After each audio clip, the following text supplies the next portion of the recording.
Hello everyone. तो कैसे हैं आप सभी। एसएससी की हाल ही में एक के बाद एक नोटिसें आती जा रही हैं। सबसे पहले एसएससी ने तो स्ट्रिक्ट वार्निंग दी कि किसी भी एसएससी के क्वेश्चन पेपर को या आंसर की वगैरह को किसी भी सोशल मीडिया पर शेयर नहीं किया जाएगा, ना ही डिस्कस किया जाएगा और ना ही एनालाइज किया जाएगा। अगर ऐसा कोई करता है तो उसको 3 से 5 साल की जेल हो सकती है और 10 लाख रुपए तक का जुर्माना हो सकता है। इसके बाद दूसरी नोटिस है नॉर्मलाइजेशन को लेकर के। एसएससी ने अपने नॉर्मलाइजेशन सिस्टम में एक नया मेथड अडॉप्ट किया है जिसका नाम है इक्वी परसेंटाइल मेथड।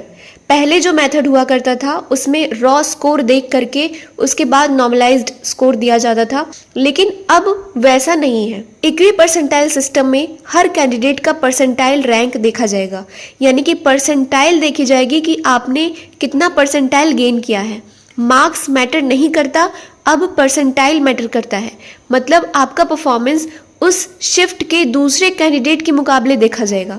सपोज करिए आपने अगर 80 परसेंटाइल पाया है एक पर्टिकुलर शिफ्ट में, तो इसका मतलब ये हुआ कि आपने 80% स्टूडेंट्स को पीछे छोड़ दिया है। आपका कंपैरिजन उसी 80th परसेंटाइल पे दूसरी शिफ्ट के कैंडिडेट्स के साथ किया जाएगा। इससे क्या फायदा होगा? जो स्टूडेंट्स टफ शिफ्ट में बैठकर अच्छा परफॉर्म कर रहे हैं उन्हें नुकसान नहीं होगा। हर किसी का परफॉर्मेंस अनबायस तरीके से जज होगा। पहले क्या होता था, मार्क्स पर डिपेंड करता था। अगर आपकी शिफ्ट इजी आई है तो आपको ज़्यादा फायदा मिलेगा, लेकिन अब परसेंटाइल पर डिपेंड करेगा। आपकी शिफ्ट चाहे जितनी इजी आई हो, चाहे जितनी टफ आई हो, आपने क्या परफॉर्म किया है उस पर डिपेंड करेगा कि आपकी रैंक क्या होगी, आपके नंबर कितने बनेंगे। तो परसेंटाइल कैसे बढ़ाएं? सबसे बड़ा मुद्दा तो यही है कि परसेंटाइल कैसे बढ़ाया जाए। इसके लिए आपको 3 चीज़ करने की ज़रूरत है, सिर्फ 3 चीज़। सबसे पहले आप अपने वीक एरियाज़ को पहचानो। सबसे पहले आप ये काम करो कि एक बढ़िया सा मॉक टेस्ट दो, फुल वाला, जिसमें इंग्लिश भी हो, रीजनिंग भी हो, मैथ्स भी हो, जीएस भी हो, सब कुछ हो। तो वो वाला मॉक टेस्ट दो। उसमें देखो कि आप क्या क्या चीज़ उसमें नहीं कर पा रहे हो। जो चीज़ें मतलब जो भी क्वेश्चंस आप नहीं कर पा रहे हो वो तो आपका वीक एरिया है ही। साथ में जो क्वेश्चंस आपने अटेम्प्ट किए हैं उसके बावजूद वो गलत हो गए हैं, वो भी आपका वीक एरिया में ही गिना जाएगा। तो ये जो वीक एरियाज़ हैं उसको ढूंढो कि अपने नोट्स में वो चीज़ आपने कहाँ लिखी है। वो पूरा का पूरा वो जो पूरा टॉपिक है ना वो पूरा रिवाइज करो। उसके बाद आता है टाइम मैनेजमेंट।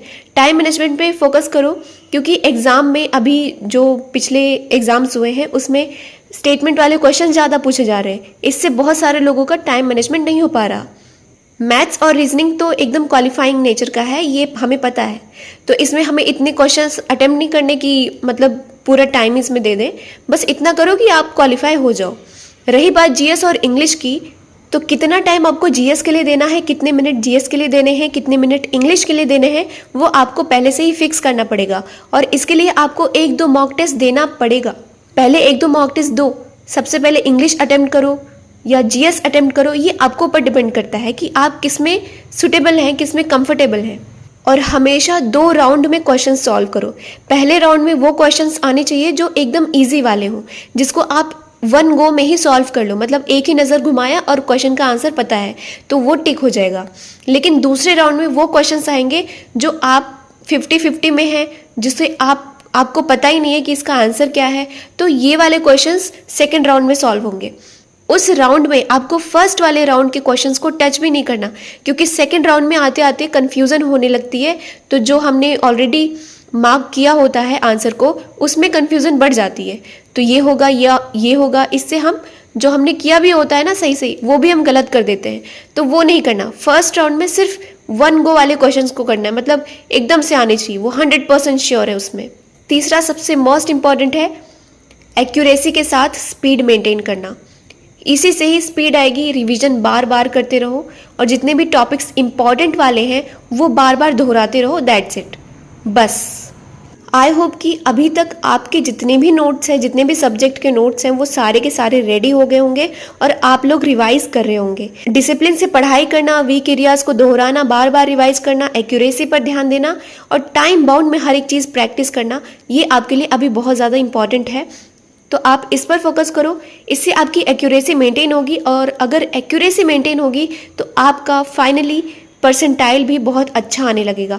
परसेंटाइल अच्छा करने का मतलब ये नहीं है कि सारे के सारे क्वेश्चंस को अटेम्प्ट करो, वहाँ पे एक्यूरेसी भी लानी बहुत ज़रूरी होती है। तो ये हमने पूरा समझ लिया क्या क्या नोटिस में था, किस तरह से नॉर्मलाइज स्कोर दिया जाएगा और हम अपने स्कोर को कैसे इम्प्रूव करें, एक्यूरेसी कैसे मेंटेन करें, हर एक चीज़ हमने यहाँ पे समझ ली है। ऐसे ही अपडेट्स पाने के लिए हमारे चैनल को सब्सक्राइब करिए और रिवीजन करते रहिए। All the best, thank you, bye bye, मिलते हैं नेक्स्ट वीडियो में।